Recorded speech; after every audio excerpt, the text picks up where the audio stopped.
Hello and welcome to another episode of the Landscaper Grow Show. My name is Mark Lamberth. I'm your host. And today I'm interviewing Dustin and Bradley Flanary at Flanary Brothers Landscaping in King, North Carolina. Guys, thanks so much for being with us today. Yeah, we're so excited.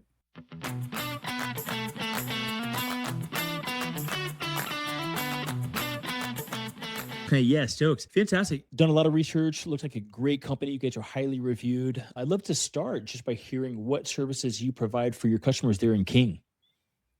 Yeah, so we do full landscape designs and installations, and that's kind of our bread and butter. That often includes greenscapes, going into a property, mapping out spacing, mapping out sun orientation, and picking things that will thrive in our location and making sure that those plants have the best start possible. That's what we love to do. We also do drainage, and we love to do everything that we do, but that's what's on the pedestal.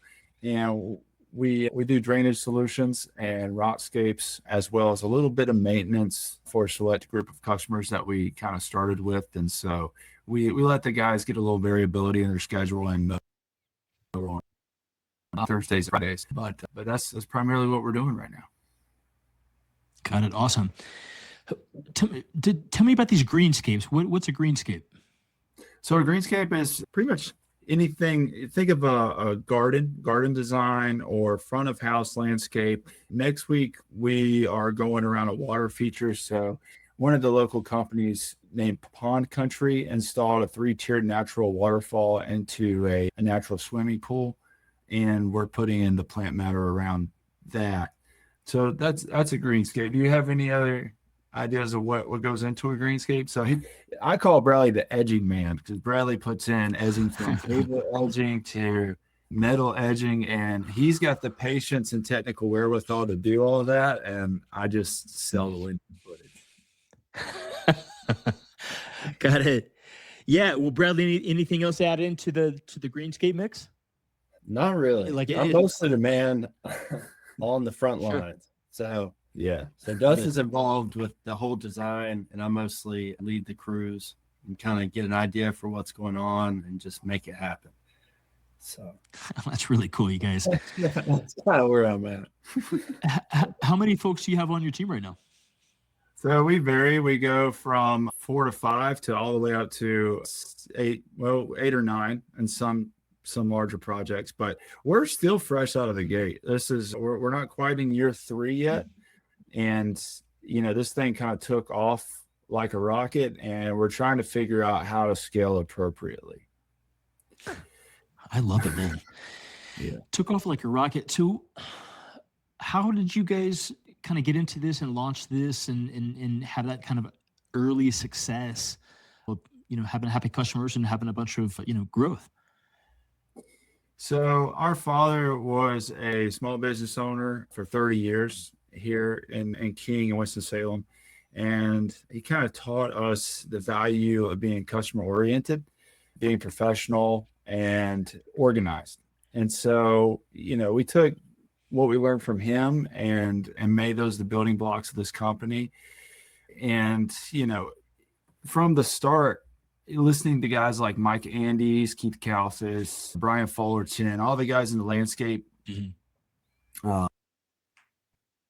here, just and focusing on Google business reviews or Google My Business reviews, Facebook reviews, and going over and above for each customer, even if in the beginning that meant losing money, just making sure that each and every customer for sure would talk about their experience with Flanary Brothers. Anything more to add to that? Yeah, that's pretty much a lot of long nights of just trying to get the Google situation right. I know Dustin spent a lot of winter nights of not really having a whole lot of work. The first year, we just put a bunch of time into that, making sure that in our area we were like top rated. And then the minute that we got out there, we just had to solidify that with the customers and build the relationships, and also get things running on the ground as well with neighbors and friends of friends. And like if you do just, it surely pays off. But sometimes it happens quicker than you expect, and then it's a bunch of long nights. But we've been managing. It's been crazy. It's been a lot of work. So, Yeah. Really? well, What's it been yeah, like? Yeah, I mean, it's been like, 12-hour summer days and then having to wake Mhm. up the next morning and do it again. A lot of times we work 6 days out of the week. Try and avoid working on Sundays, but well, we absolutely avoid working on Sundays. yeah, we try to make that pause. Yeah. Yeah. And, from waking up at 5 and sort of like getting ready for the day, making sure the schedule is organized and materials will arrive on time, to actually doing the work. And then a lot of times at night, I'll come in and get more estimates done, and then obviously billing and all that stuff. So it's in these first 2 years, it's been sun up to sundown, a little bit after sundown for sure. Wow. Amazing. Yeah. I mean, Keith Kalfas, Mike Andis, great educators on YouTube and landscape industry. I love that you guys have really dove into that kind of education.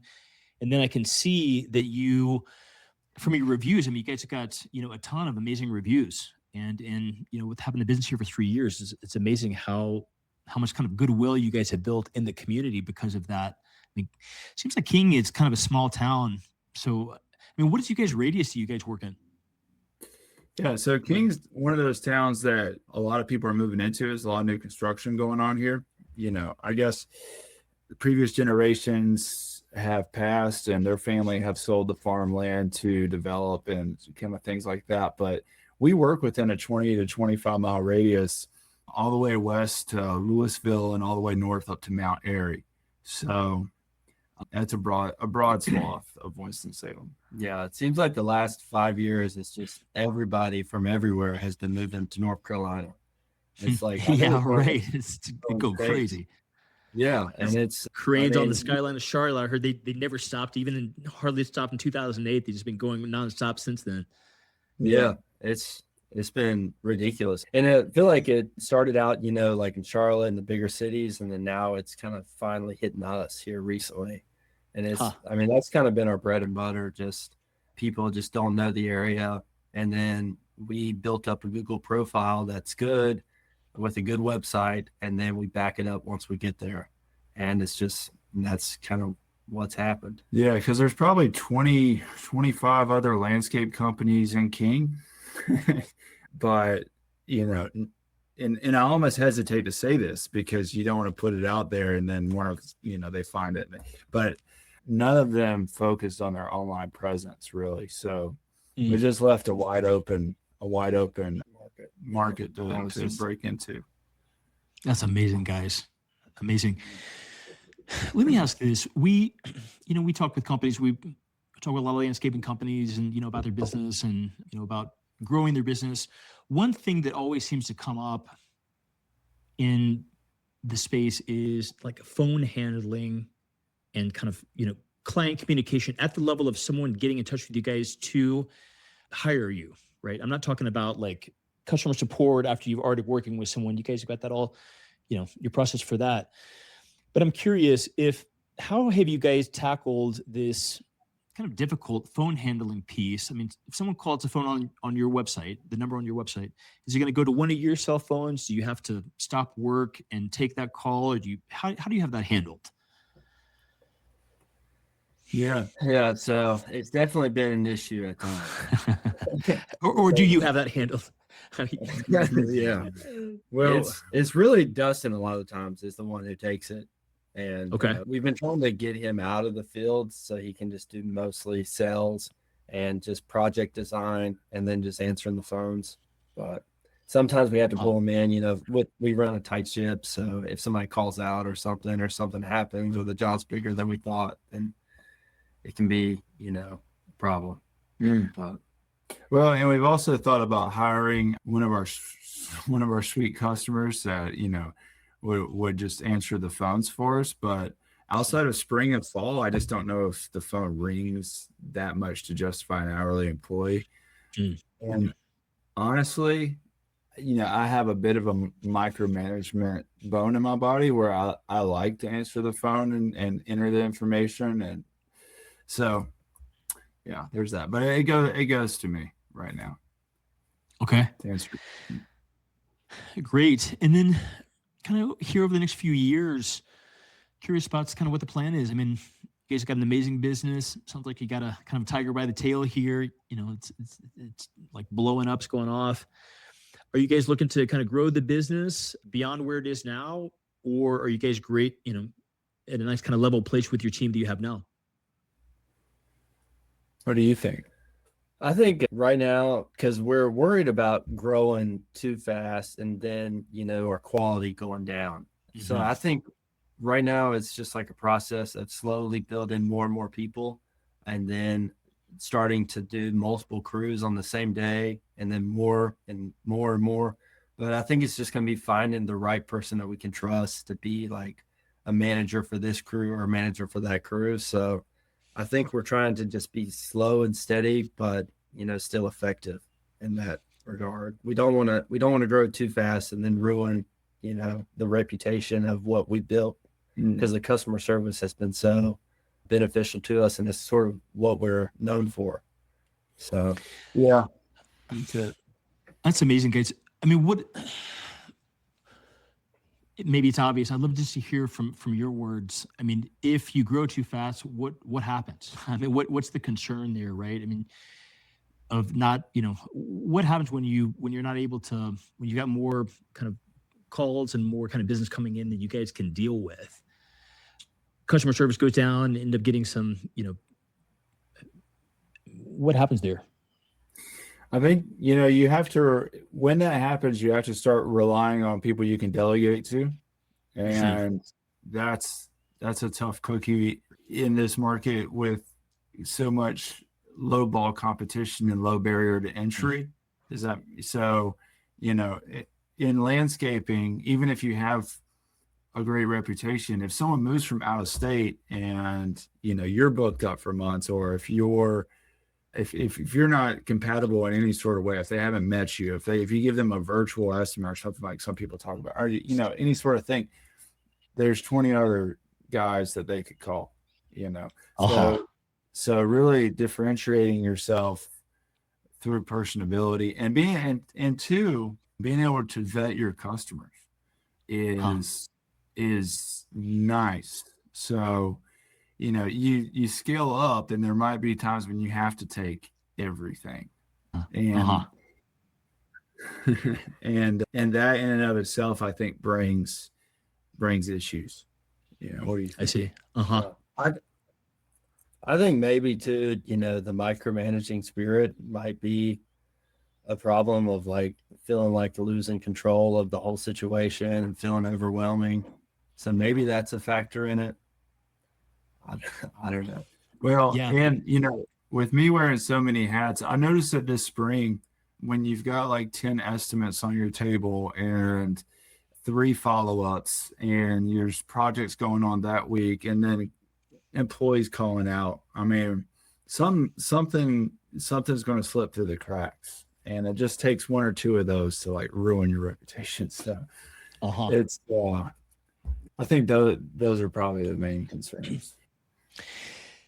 It's interesting, guys, and it's really helpful. I appreciate you guys being willing to kind of bring up some of those things and talk to that, because folks get into this, and I mean, especially with a business that grows really fast. I mean, we all want a business that grows quickly and have these like big goals.